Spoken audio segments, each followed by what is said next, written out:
नमस्कार, मैं हूं आमोद श्रीवास्तव।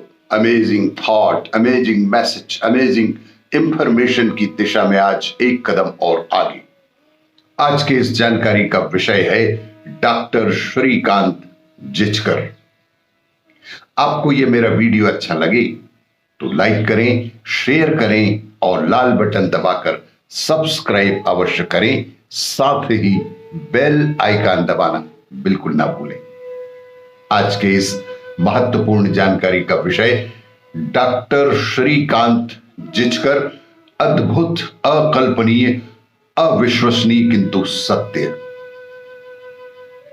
आपसे कोई पूछे कि भारत के सबसे अधिक शिक्षित एवं विद्वान व्यक्ति का नाम बताइए जो एक डॉक्टर भी हो, एक वकील भी हो, आईपीएस अधिकारी भी रहा हो, आईएएस अधिकारी भी रहा हो, विधायक, मंत्री, सांसद भी रहा हो, चित्रकार, फोटोग्राफर भी हो, मोटिवेशनल स्पीकर भी रहा हो, पत्रकार भी रहा हो, कुलपति भी रहा हो, संस्कृत गणित का विद्वान भी रहा हो, इतिहासकार का भी काम किया हो, समाज शास्त्र, अर्थशास्त्र का भी ज्ञान रखता हो, जिसने बेहद अच्छे काव्य की रचना भी की हो। अधिकांश लोग यही कहेंगे कि क्या ऐसा संभव है? आप एक व्यक्ति की बात कर रहे हैं या किसी संस्थान की या यूनिवर्सिटी की बात कर रहे हैं,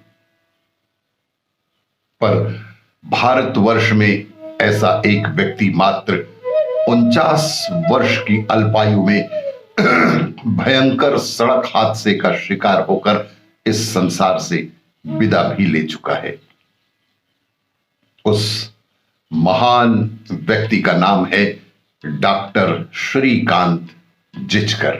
जी हां, डॉक्टर श्रीकांत जिचकर का जन्म 1954 में एक संपन्न मराठा कृषक परिवार में हुआ था। वह भारत के सर्वाधिक पढ़े लिखे व्यक्ति थे जो Guinness book of world record में भी दर्ज हो चुका है। आपको यह जानकर आश्चर्य होगा कि डॉक्टर श्रीकांत ने 20 से भी अधिक डिग्रियां हासिल की थी, कुछ रेगुलर और कुछ पत्राचार के माध्यम से। वह भी प्रथम श्रेणी से उचित और गोल्ड मेडलिस्ट। कुछ डिग्रियों तो उच्च शिक्षा में नियम न होने के कारण उन्हें नहीं मिल पाई, जबकि उन्होंने इम्तिहान अवश्य ही दिया था। डॉक्टर श्रीकांत जिचकर डिग्रियां, शैक्षणिक योग्यता कुछ इस प्रकार थी जो कि बिल्कुल अद्भुत और अकल्पनीय है।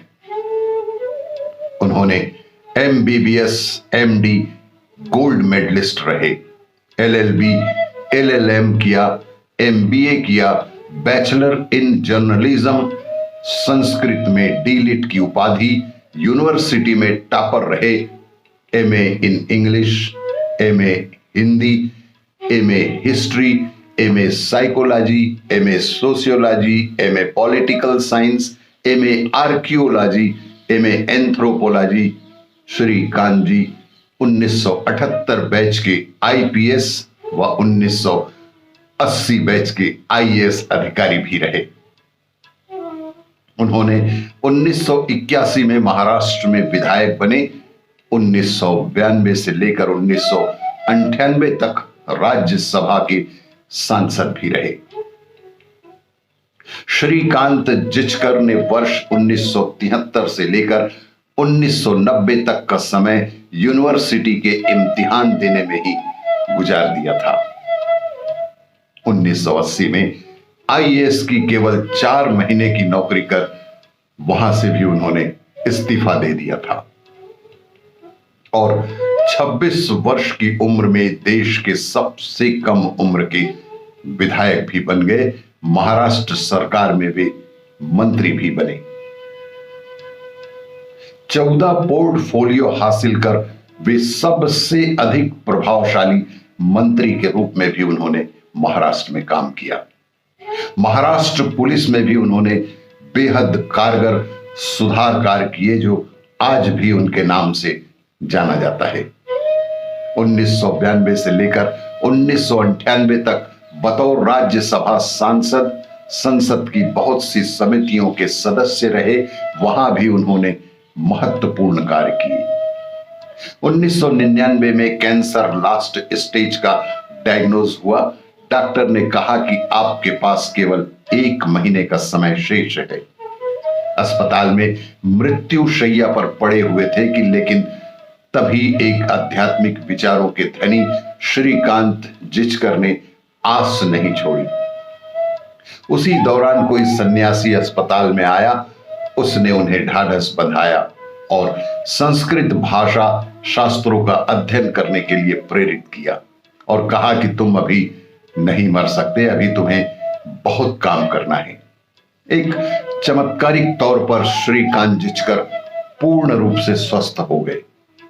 स्वस्थ होते ही राजनीति से संन्यास लेकर संस्कृत में डीलिट की उपाधि अर्जित की। वे कहा करते थे, संस्कृत भाषा के अध्ययन के बाद मेरा जीवन ही परिवर्तित हो गया। मेरी ज्ञान पिपासा अब पूर्ण हुई है। पुणे में संदीपनी स्कूल की स्थापना की। नागपुर में कालिदास संस्कृत विश्वविद्यालय की स्थापना की। उनका पुस्तकालय किसी व्यक्ति का निजी सबसे बड़ा पुस्तकालय साबित हुआ, जिसमें 52,000 से भी अधिक पुस्तकें उपलब्ध हैं। उनका एक ही सपना बन गया था कि भारत के प्रत्येक घर में कम से कम एक संस्कृत भाषा का विद्वान हो। YouTube पर भी उनके केवल 3 मोटिवेशनल हेल्थ फिटनेस संबंधित वीडियो ही उपलब्ध है। ऐसे असाधारण प्रतिभा के लोग आयु के मामले में थोड़े निर्धन ही देखे गए हैं। अति मेधावी, अति प्रतिभाशाली व्यक्तियों का जीवन ज्यादा लंबा नहीं होता। जैसे कि शंकराचार्य, महर्षि दयानंद सरस्वती, विवेकानंद भी अधिक उम्र नहीं जी पाए थे। 2 जून 2004 को नागपुर से 60 किलोमीटर दूर महाराष्ट्र में ही एक भयंकर सड़क हादसे में श्रीकांत जिचकर जी का निधन हो गया। विभिन्न व्यक्तियों के जन्म दिवस को उत्सव की तरह मनाने वाले हमारे देश में ऐसे गुणी व्यक्ति को बहुत कम लोग ही जानते हैं, जिनके जीवन परिचय से युवा पीढ़ी को एक नई दिशा प्राप्त हो सकती है। आपको यह मेरा वीडियो अच्छा लगे तो लाइक करें, शेयर करें और सब्सक्राइब अवश्य करें। धन्यवाद।